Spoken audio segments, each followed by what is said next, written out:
Patalo fatu le nganga wharoalo, le mamalu le Aufaipese lau sunga taitai. Lau sunga to ina pensione malolo, malo fatua, mandofa alu. Patalo fatu le nofo Kamupani mo latu taitai. Pa ia tato I kalesia yon tulang whalupe. Mai tato usua malo, whai on tato whaitapo inga lia sa. Mai se foi ona I tato usua malo. Olo whaitapo I mai lunga o pengat whailang. Malo le soifua. Malo langi mama. Ale yalo atu le Aufaipese lan sao I tusum whalanga mai a whaleanganga lia sa. Mua an whawhowina le mato, whengainga mono mato ri. Mua male pelepe te lo taimi, ono I mato se Aufaipese le whamaoni. E o vai o au sabale, whawheta au ina mai, wa yam yam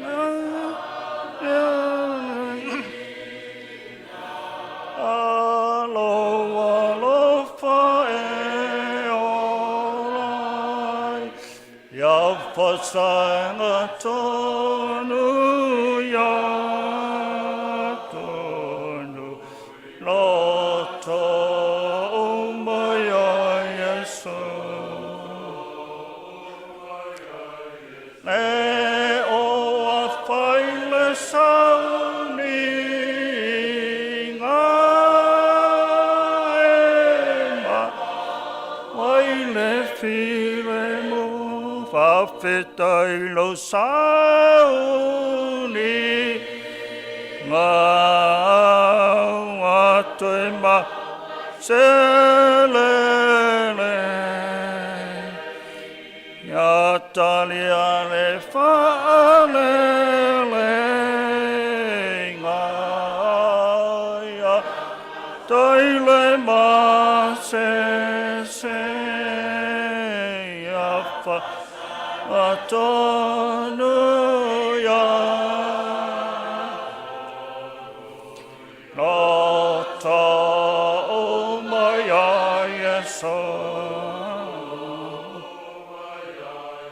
E o afaile sauni Inga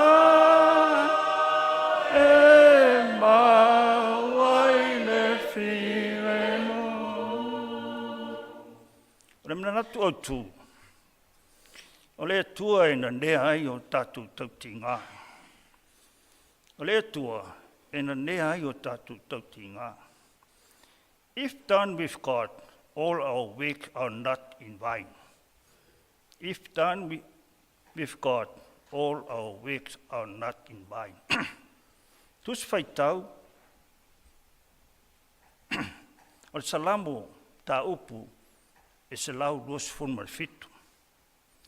Ale matua, o salamu ta upu e se lau duas fitu, alon fai upu moa. Ha pea laro na fai tauina. A fai ele atina e le ri le fale. Ngānu e fua e atinai. A fai ele leuina e ri ne ai, e mata la fua o le na te leo leuina. A ua vai ina ni vaenga se faa. Vaenga mua.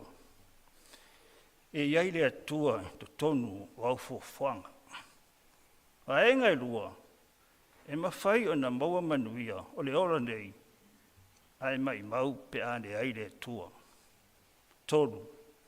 E le aisea o ngāu tatu taunga whainga. Pe au noa ma le atua. Tolu. Wha. Matua. Ia mama ai ma mano losi o tatu u whana. Ana amori mawatu iai, au tau mwhai Aufaipese. Waenga mua, ia iai le atua I te tonu au fuanga. Tus whai tau, salamo ta upu I tosu fitu, a lona whai upu e wha. Salamo ta upu e se lau ruas fulman lima, a lona whai upu mua. E roma, ta upu sfulma lua, a lona whai upu sfulma lua, se whai tau rawa whamone mori.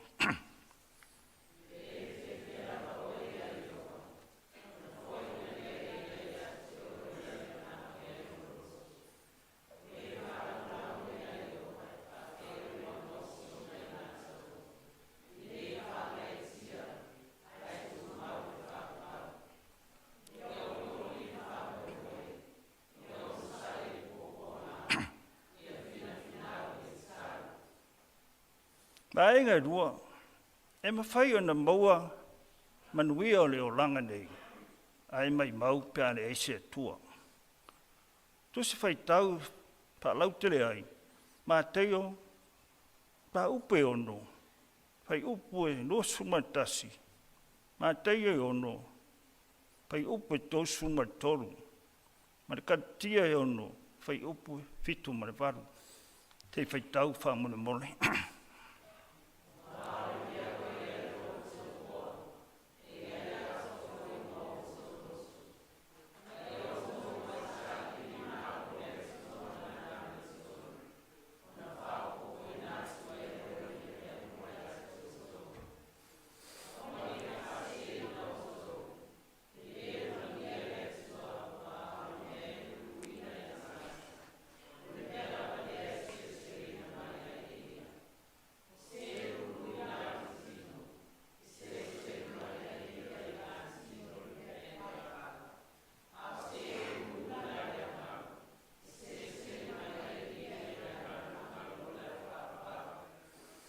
Ma e ngai toru e leisa o ngā o tātou tau mawhainga.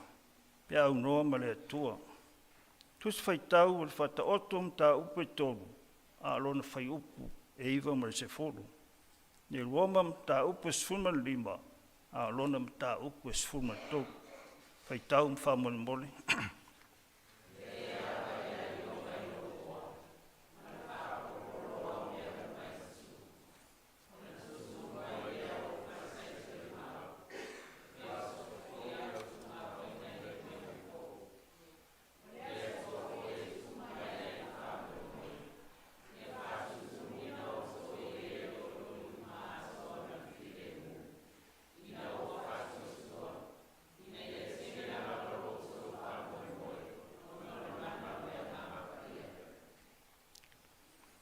Ma e ngamuni muli, ma e ngai wha.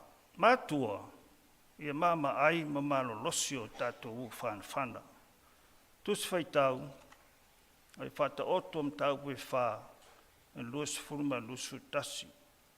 Salamom tā upu e lusu baru, a rona whai upu mo mume lua, whai tau whamuri mori.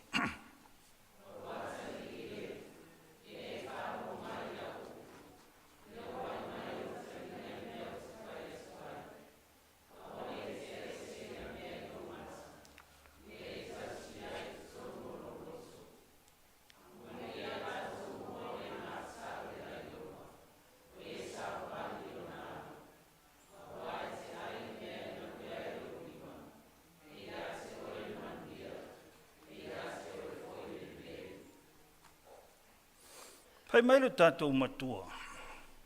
A whai ele atina e owa le whale. Ngā lulu e fua o e atina e. A whai ele lero ina i owa le ai. Mātala fua o lena te leo ina. A au le tua ma tātou. O ai se whaasanga tau mai. Ne ai fwoi se mea tātou te ma whai au na whai. Pe au noa i tātou ma le tua. O a fwoi o tātou wha moenga ma. Tātou sa i linga mo le lumanai, e uwale pe a tātou le piyama i le tua. A tātou wha moe i le tua, maualo tātou manuia. Pai mai Jesu, o tō umai ma whatia ma tinga ina i a vena, o hau e malo loa i o tau. I o tō amoina la uamo, i o tō whaawao mai a teau, ne anga malu maloto mau lalo. O na maua lea o tō le malo o longa o tō nganga. Ai maulunga foi le tātou manatu vi. A whaane de ina pēr tātou e peo na apoapo i mai, le apostolo nu ese o Paulu. A re mita, ia mita o ia i le ri. O le ngata o te mita ai, au te le mita i a tea. E au ngā tele whautuanga, ngā popoinga le apostolo mo tātou. Ia fuafoi o tātou langona ma mawhauwhaunga i a Yesu. O le ena maliu ma whaanlawa au lunga le sātaulo, ona o tātou o tangata ua whanu le angsana. O ua toi tū manu mālo mai mo oi whetalai mai, ua o sau ina i o tō maua le ola.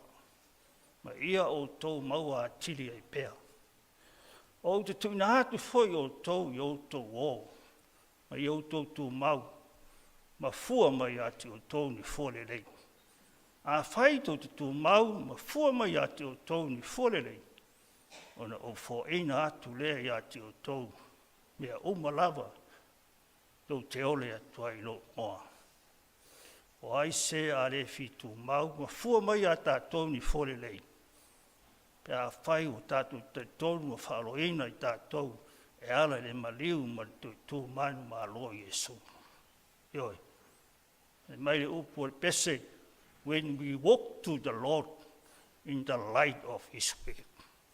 When we walk to the Lord in the light of His way, what the glory is set on our way.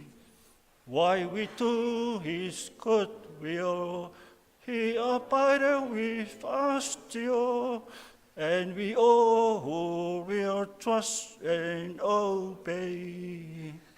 Trust and obey, for they know our way. To be happy in Jesus, but to trust and obey. Trust and obey, for they know our way. To be happy in Jesus, but to trust and obey. Amaduia le tua I lau sunga to ina malo roma, whantua man do whaano. Malo o tātou I kalesia, meisene o tātou usua malo, whai on tātou whaitapo inga whatasi ne iasa. Whawhana foi le tua I le ainga whanoa noa, tinama le whanau, meisene pai e ainga lua. Mana malu o tātou I kalesia, o no le sa tātou o lolo pita wā, sa I manongi o ale tua malo whinangalo. Ia o to sea ona le wala upa I ale tua. Nei se mea tātou te mawhai ai pule ale tua I lo tātou soifuma le ola. A o mai ale wala au. Tātou te oa I le tua I mau ailo tātou mawhanwhana. Manuia le Aufaipese, meise o tātou I kalesia I swafa man malo Jesu Keriso. Amen.